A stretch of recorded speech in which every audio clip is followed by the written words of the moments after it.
So, you're looking for someone to join your team. I might just be the one you're looking for. My love of games began when my dad got a Sega Genesis for Christmas. Unfortunately, he had to work quite a bit, so my sister and I kind of claimed it for our own. Sorry, Dad. I first realized that I wanted to be part of the creation of games when I began to play around with the Forge on Halo 3. It was then that I decided I would make a career of it. Over time, I began to realize I was far more interested in the story and narrative elements of the games I was playing, and this was strongly reinforced by Fallout 3, which had side quests that I still believe to be some of the best stories I've ever encountered in gaming. As soon as I was able, I went to school to learn the skills I would need to pursue a career in video game design, and I graduated on time with a 4.0. While I was studying, immediately after, I created mods for the Fallout and Skyrim games to get my hands into the universe of your games. And now I stand here, at the threshold of my goal, hoping to join your team, to join my favorite game makers. For almost as long as I've loved games, I've been fascinated by psychology, and I've been interested in the way that games use it.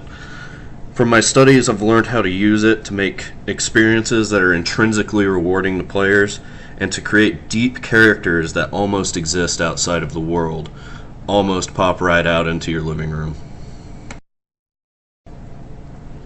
Philosophy has also been a love interest in my life, and it's always the media that pose philosophical questions that I remember most of all. For instance, in Terminator 2, the Terminator early on asks why people cry, and a young John struggles to explain it to him. I think that might be because we aren't entirely sure ourselves. This is why it's such a shocking and memorable moment when the Terminator says, "I know now why you cry, but it is something I can never do." Philosophy is all about figuring out what being human is, and it's incredibly powerful when a machine learns to be human despite their clear limitations. Agency, being able to make choices for oneself, is obviously a huge part of games. After all, games are the only media where the audience really has any control. But I discovered it's equally important for the characters within the story to have their own agency as well. The industry tends to struggle with its portrayal of female characters because of this. Female MMO characters are notoriously criticized for becoming less covered as the armor gets better. This wouldn't make sense for a warrior at all, and you get a breakdown in the agency of character and the player because of it. In the case of Quiet from Metal Gear Solid 5, she's given the excuse of breathing through her skin.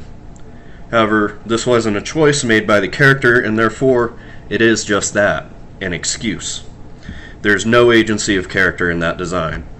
And finally, we have Lara Croft.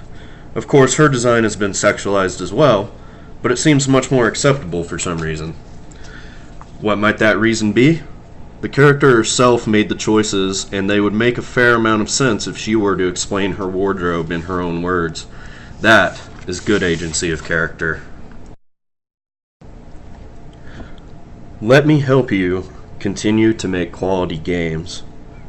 Let me help you make experiences that get the people talking. Let me join your team.